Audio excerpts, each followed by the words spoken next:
Our constitutional amendment will secure the right to abortion and the whole scope of reproductive health care in Virginia's Constitution, ensuring that Virginians' rights are protected for generations to come and cannot be stripped at the whim of politicians. It is based on Virginia's current framework, as we have had for decades, and it will take the issue out of the General Assembly's hands for once and for all. It keeps the patient, not politicians, in charge of their own health care decisions so that people can make their most personal and private decisions for themselves. And I would like to go back and revisit this one more time when it comes to our parental rights. This is enshrined in the very fabric of who we are as parents. It's never been up until for debate, ever. Not until in recent years have we ever seen an assault against the rights of parents. We recognize the rights of parents because throughout the code, we can see that reflected. How often do we understand that for a juvenile, they don't have the capacity to make a decision? That's reflected over and over again. This is why we have statutory rape on the books. They are not capable of consent. And over again, we have opportunities where we must give our parental consent. In schools, there's really hardly anything our kids can do without having our parental consent. For a field trip, to be able to them to take aspirin at school, or it's not aspirin, but it's Tylenol or something for pain. Over and over again, we recognize this. And yet here we are in one of the most core invasions that could happen. We're rescinding that. We're saying we are no longer going to respect parental authority, enshrined in the very fabric of us as a mother, as a father, and to say strangers will make that decision that could threaten your child's life. If anything, we should never forget this moment right now where this body said we will not support parents. If anything, this part right there should be recognized. Thank you very much, Madam President.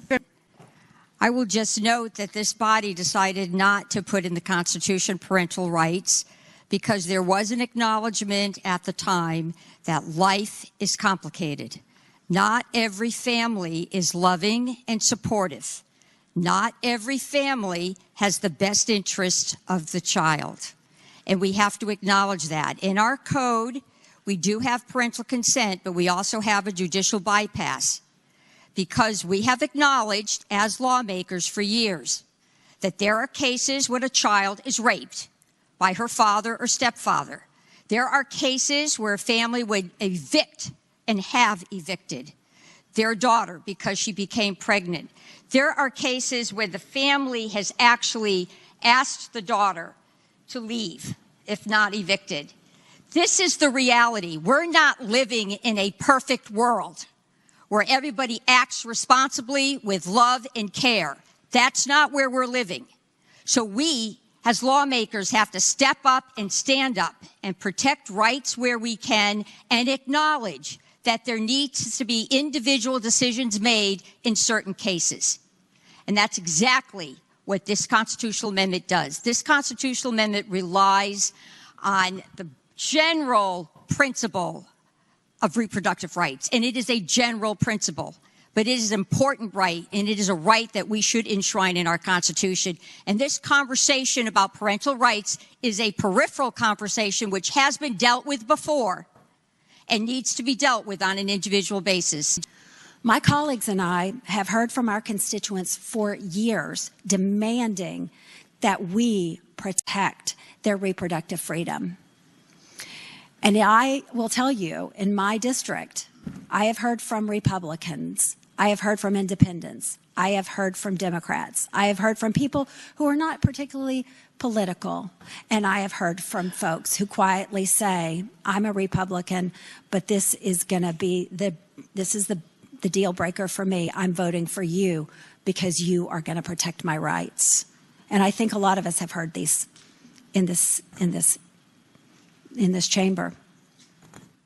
We have heard our constituents demand and beg for the ability to make decisions for ourselves and to get politics out of our bedrooms and our doctor's offices. And together, this year, we are delivering. Together, we will enshrine these rights to our Constitution, ensure our freedoms are no longer at risk, and hand the power back to the people. And I think it's really important that we note that it is the voters who will have the final say through a referendum followed by the second passage in the General Assembly of the Constitutional Amendment.